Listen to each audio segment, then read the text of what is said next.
Good morning, students. How are you all? I hope all are fine. Welcome back to my class. Students, in previous video, we learned about Newton's third law of motion. So, in this video, let us discuss in this video to know more, understand about the Newton's third law of motion through some activities. So, first activity here, balloon rocket activity. So we have to do this activity. We have to take in some things. What are those means? First one is balloon, thread and straw.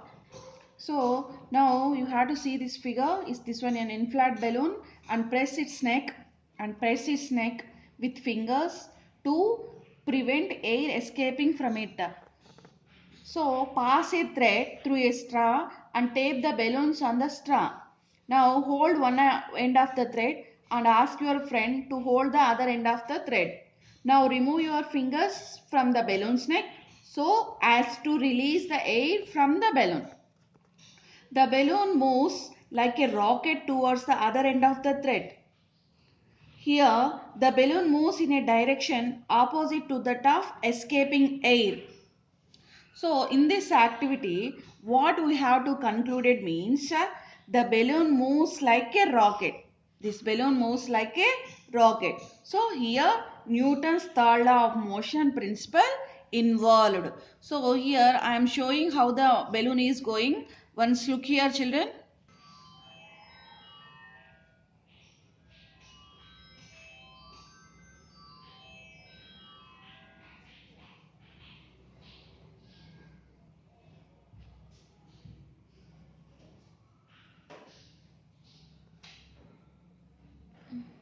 Okay, did you see, ma?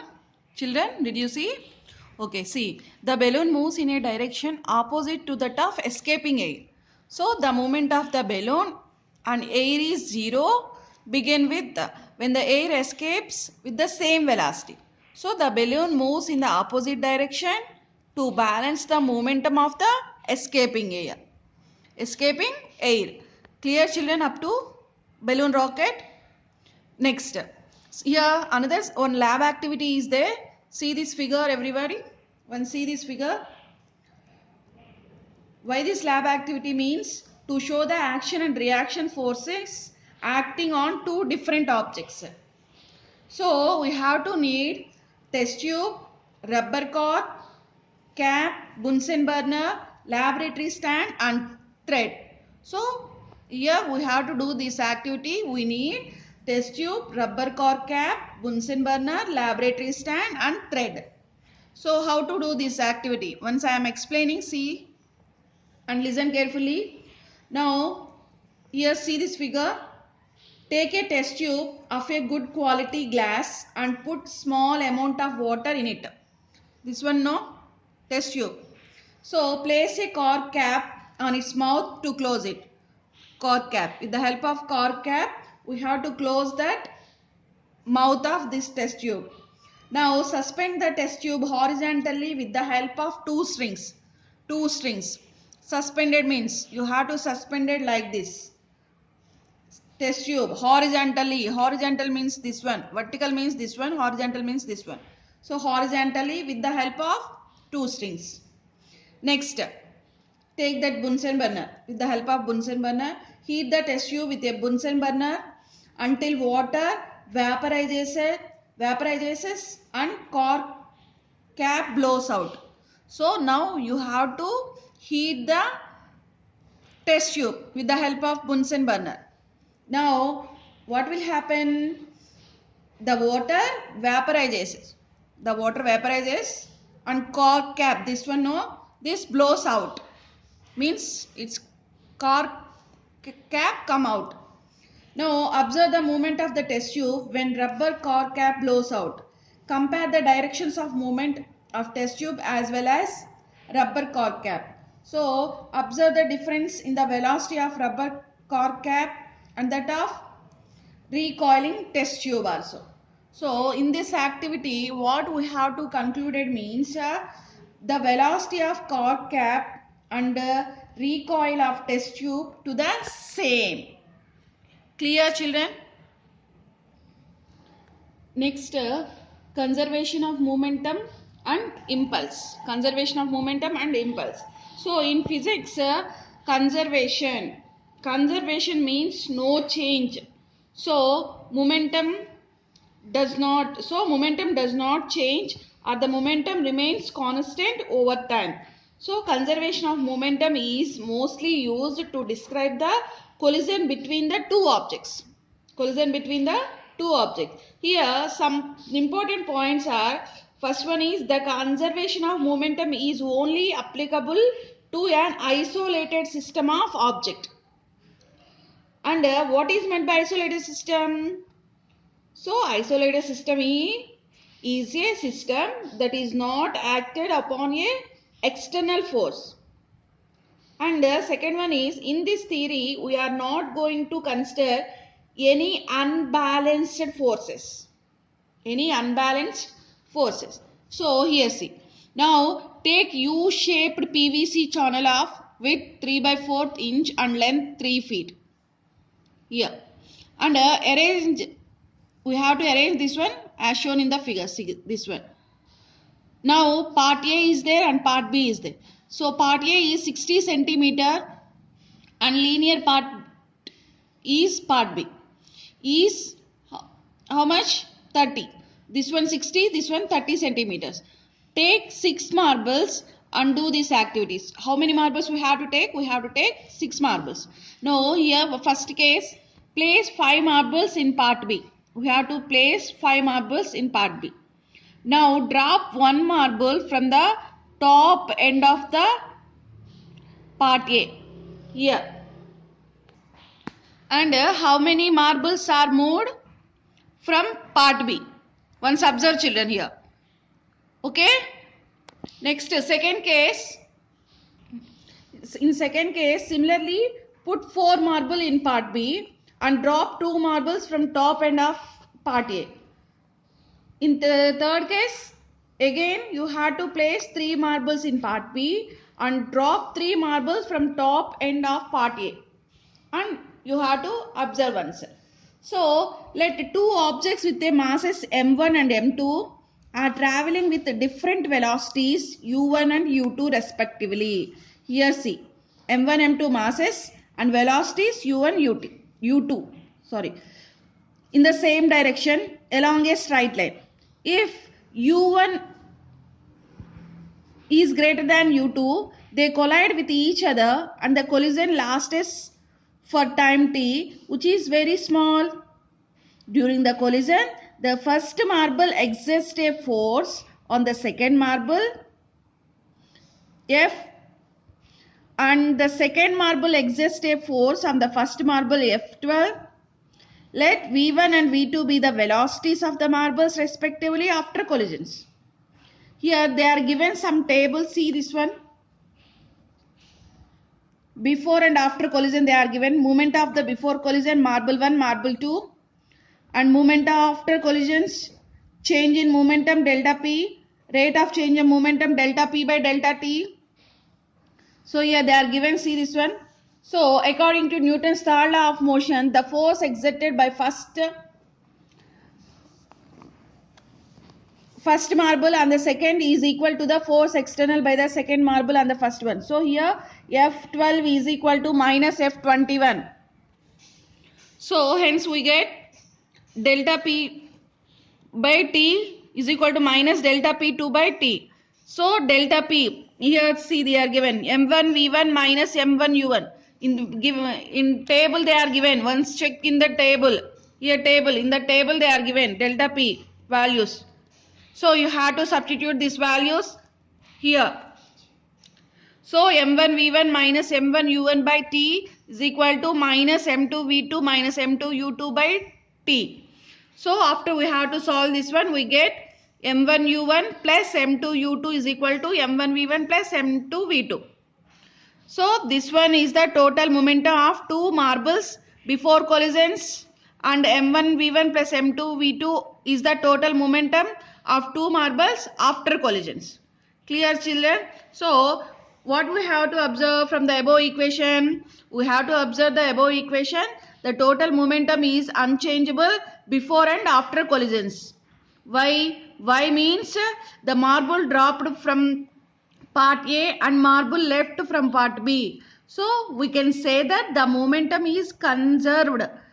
So law of conservation of momentum states that the absence of a net external force, this one, the absence of net external force on the system, the moment of the system remains unchanged. So a system is said to be isolated when net external force acting on it is in zero. Okay children, next step. It will be surprising if anybody say that the fall does not hurt, but it is in the sudden stop to end of the hurts you. Is it true? See once here. A softer and a more cushioned landing surface provides a greater stopping distances because of the longer time taken to stop. That's why the fielder pulls back his hands while catching the fast moving cricket ball. In this situation, the fielder is trying to increase the time to decrease its velocity. Thus, the rate of change of momentum will be less, so that the force of impact of the ball on hands will be reduced. So here we express the second law as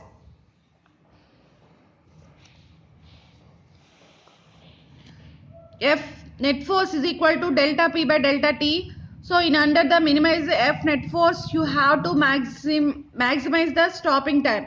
So we get net force delta T is equal to delta P. So from this above equation, we know that the product of net forces and interaction time is called impulse. What is meant by impulse means the product of net force and interaction time is called impulse of net force. So impulse is equivalent to the change in momentum and an object experiences during an interaction. So forces exerted over a limited time are called impulsive forces. Impulsive forces. So often the magnitude of impulsive forces is so large that its effect is appreciable. So even though its duration is short. So we have to understand this one. We do one activity, dropping eggs activity. So in this activity, see this one, dropping eggs. So in this activity we have to need, to do this activity we have to need eggs, concrete floor and cushioned pillow. So how to do this activity? See. So here see this figure. Take two eggs and drop them from a certain height such that one egg falls on a concrete floor and another egg falls on a cushioned pillow. So we observe that the eggs that falls on a concrete floor will break. Why? Because large force acts on the egg for short interval of time. The egg which falls on a cushioned pillow does not break because a smaller force acts on a egg for a longer time. So what we have to conclude this activity? We have concluded this activity. The impulse will be less on a soft cushioned surface. Even if the impulse is same in both cases, the magnitude of net force acting on a egg determines whether the eggs will break or not. Clear children, this activity, dropping eggs? Here one example is there, see this one. A carom of mass m1 is equal to 12,000 kgs located on a smooth horizontal platform fires on a shells of a mass m2 is equal to 300 kgs in horizontal direction with a velocity v2 is equal to 400 meter per second. Now find the velocity of the after its shot. So now we have to find the velocity of canine. So here solution they are given. See, the pressure of the powder gases in the bore of a canine is an internal force. The net external force acting on canine during the firing is 0. So let V be the velocity of the canine after shot. The initial moment of system is 0. the final moment of the system is equal to m1 v1 plus m2 v2. So from the conservation of linear momentum, we get m1 v1 plus m2 v2 is equal to 0. So m1 v1 is equal to, this one come this side, the positive terminal becomes into negative, minus m2 v2. So v1 you have to keep is equal to minus m2 v2 by m1. Substituting the given values in the above equation, we get v1 is equal to 300 kgs into 400 meter per second by 12,000 kgs. Now we have to calculate this one. We get minus 10 meter per second. So the velocity of cannon is 10 meter per second after a shot. So here minus sign indicates that the cannon moves in a direction opposite to the moving of the bullet. Clear children, this solution? So in this solution we have to find the velocity of cannon. So minus 10 meter per second.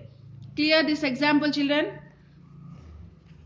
I hope all are followed the class.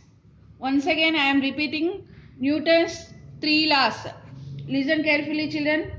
The first law of motion, Newton's first law of motion I am repeating. So everybody continues its state of rest of the uniform motion unless a net force act on it.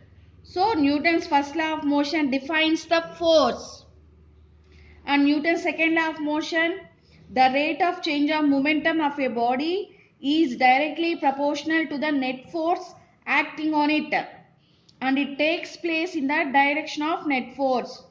So Newton's second law of motion measures the magnitude of force. And the third law of Newton's third law of motion, for every action there is an equal and opposite reaction. That is, action is equal to reaction. Clear children? Again I am saying the definition of impulse. What is meant by impulse means the product of force and time interval is called impulse. So it is denoted the letter J. J is equal to F into dt. So means Y means force, the product of force and time interval. Okay children, in SI unit the units of impulse is Newton second or kilogram meter per second also. In CGS system, gram centimeter by second. Okay children, clear now up to here? Once all of you read the textbook carefully.